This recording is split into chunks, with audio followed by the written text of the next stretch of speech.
Collective, ito po yung reading ninyo para sa August 4, August 5, August 6. Or kung kailan po dumaan sa inyo yung reading ko. Lahat naman po ng reading ko ay timeless. Kahit ano pang petsa ninyo, makita yan.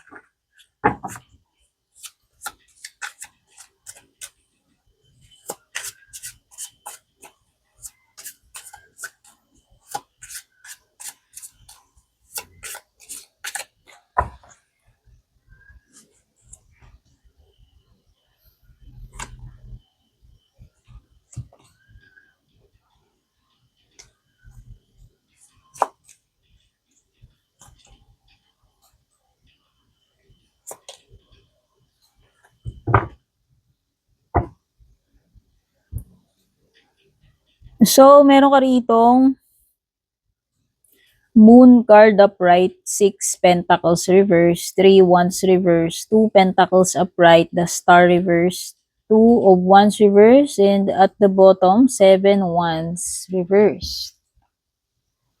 Okay, so sa nakikita ko rito, maaaring dito sa present situation mo, nalalabuan ka, no? Para kasing meron ako nasi-sense dito na malabo pa sa ngayong mangyari, no? Dito sa iyong present situation. Nakikita ko rin dito sa present situation mo, aside doon sa parang malabo pang mangyari, magkaroon ng result or dumating yung hinihintay mo, no? So it's either malabo pang mangyari, wala pang result, or hindi pa dumating mangyari yung hinihintay, or hindi pa makapag-travel or maisagawa yung mga pinaplano mo. No? Particular, if meron kang mga pinaplano na may kinalaman sa growth expansion. So whether ito ay sa personal growth mo, sa relationships, sa career, business, or pera, no? Kasi ang nakikita ko rito sa Six of Pentacles reverse mo, parang wala pang return eh. Kaya kung halimbawa naglabas ka ng pera, nag-invest ka into something, baka hindi mo pa makukuha yung return dito. Okay? And yun na nga, kung nagpaplano ka na mag-explore ng possibilities, mag-expand, no? Sa tingin ko, hindi mo pa yan maisasagawa dito sa present situation. No? Ito yung sinasabi kong nalalabuan ako with the Moon card.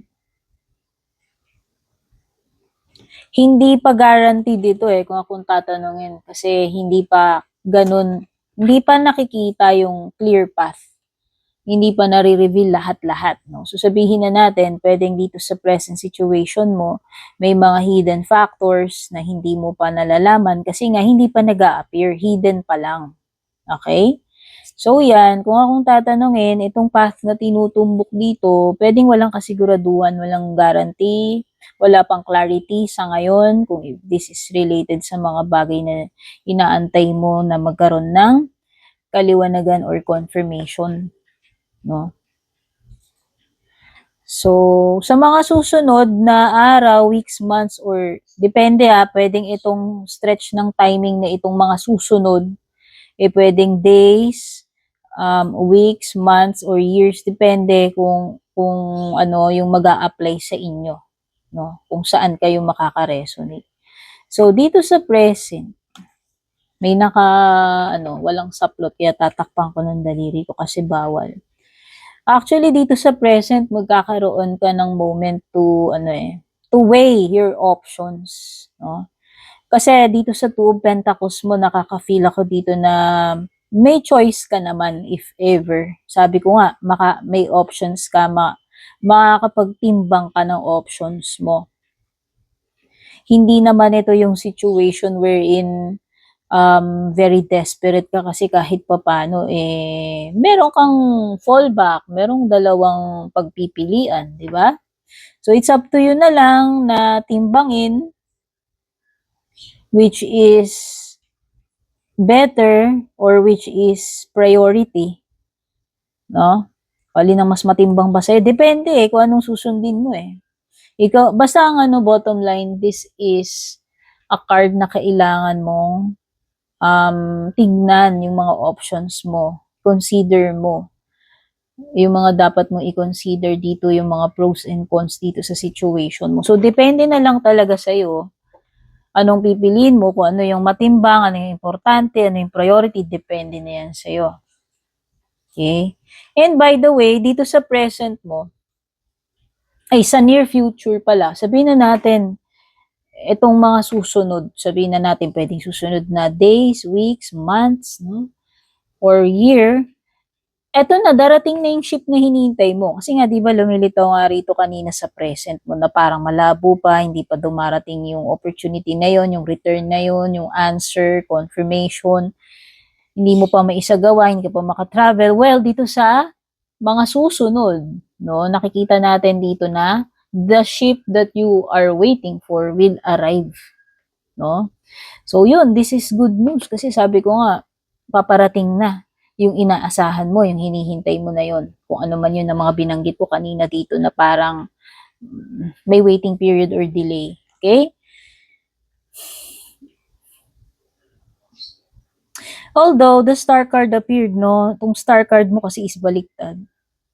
So, sabi ko nga, dito sa present mo, parang wala pang sign, di pa klaro. So, sa tingin ko, sa mga susunod, no? Pwedeng sa near future or what's next, unti-unti nang magkakaroon ng light pagdating dito sa madilim na path ni Moon card kanina.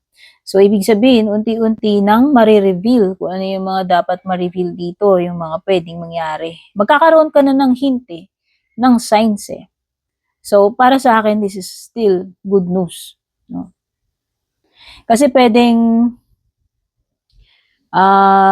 parang nawawalan ka ng pag-asa, 'di ba? Pero ito na nga, at dito sa star card mo, medyo nai-illuminate na dito. Although naka-reverse siya. Siguro hindi pa totally 100% ganun kalinaw, pero somehow magkakaroon ka na ng mga hints, ng mga palatandaan, no, regarding dito sa mga bagay na wala pang clarity dito sa present mo. Wait lang, tatakpan natin.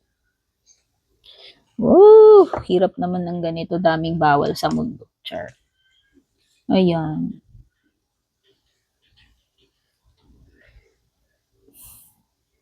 Ngayon, pagdating dito sa pinaka, outcome card. Wow, eto na, again, alam mo maganda yung mga opportunity na darating sa'yo. Kaya kung meron mang mga na-delay dyan, nade-delay dito sa present mo, huwag ka masyadong mag-alala kasi sa near future, sa mga susunod na weeks, days, month, no, nakikita ko na nadarating na yung isa-isa yung mga opportunity niya. Actually, hindi nga isa, makakapamili ka pa. So, ayan, dito sa pinaka-outcome mo, nakikita ko rito na maaaring makapag-expand ka na, may isagawa mo na yung mga plano mo, magkakaroon ng hindi lang isang paths na available para sa'yo, no? So, ito na yung growth, expansion, ito na yung katuparan, execution ng mga pinaplano mo. Para sa akin, this is card ng success. Para sa akin, ito yung card na mag-grow ka na, maisasagawa mo na successfully yung mga pinaplano mo. So, sa career, sa business, sa pera, sa personal growth, no? Oo.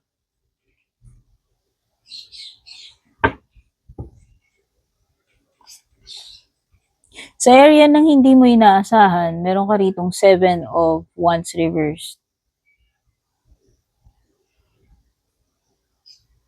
Oo, hindi mo inaasahan na maaring maraming mga obstacles or delays, pero yes, kung hindi mo susukuan ito sa star card, no? Kung ipagpapatuloy mo 'yan, ibig sabihin, meron ka namang mapapala in the end. No, kung hindi ka magki-quit, kung hindi ka mawawalan ng pag-asa.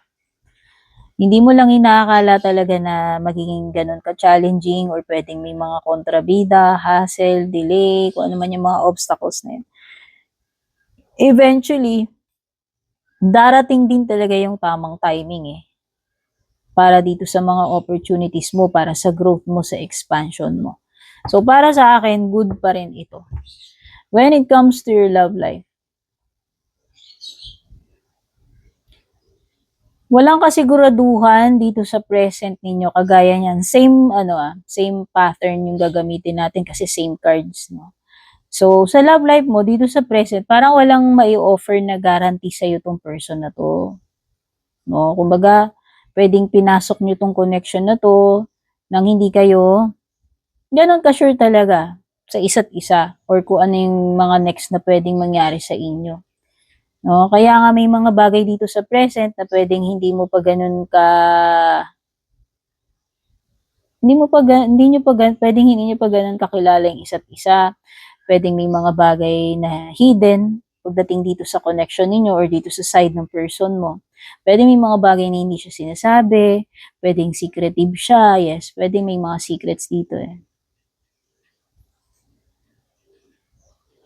May mga bagay na hindi kayo maisagawa, parang limited yung kilos ninyo dito sa present situation ninyo dito sa connection na 'to. At saka parang merong hindi hindi nare-reciprocate, eh, ayan, oh. Yung isa sa inyo, puwedeng energy mo 'yan, energy niya. Yung isa dito parang unwilling na mag-take ng risk or hindi niya nare-reciprocate yung effort nung isa in this connection.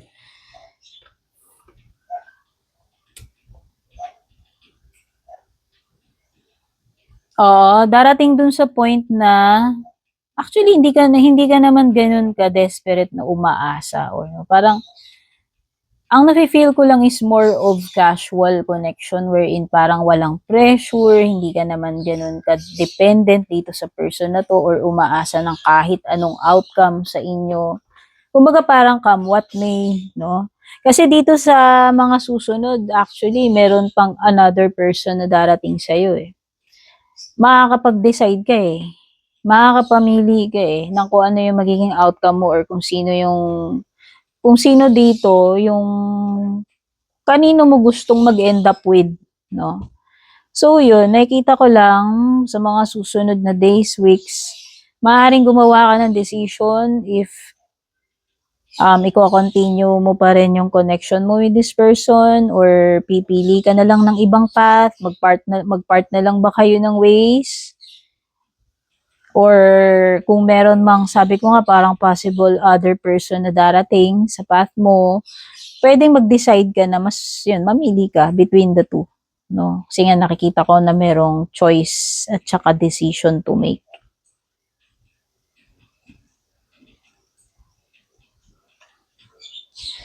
Oo, tsaka may mga bagay dito na ayaw mong ipilit, eh. Eventually, hindi mo na rin ipipilit, 'no? Siguro nga sa outcome, ayan, kasi outcome mo rito dahil nga kako puwedeng mag-part ng ways kasi may dalawang paths diyan or yun na nga kasi nga puwede ka ring mamili kasi merong other option dito, other person or other option. Okay, so far yan yung mga na-pick up ko. Thank you so much guys sa inyong walang sawang pag-aabang, pagsubaybay, suporta, love. Thank you sa mga nag-avail na membership subscription. Kung bago po kayo, please don't forget to follow, subscribe, private reading, i-PM nyo ako sa one and only official Purple Teen FB page ko. May check sa dulo which means meta verified. Ingat sa mga fake impostor na gumagaya sa akin. Hindi ko po kayo i-message, i-add friend. Mga fake po yung mga ganon. At kung type nyo naman po itong suot kong bracelet, kung gusto nyo rin nito, i-share ko po yung product link kung saan ko po ito nabili. Take note, hindi po ako ang gumagawa, nagtitinda na ito. I-share ko lang po sa inyo yung product link kung saan ko naibili ito. At ilalagay ko yan dito somewhere sa caption, sa ibaba, or sa comment section kung saan magpa-pop up yung product link. Kita-kits po ulit sa susunod.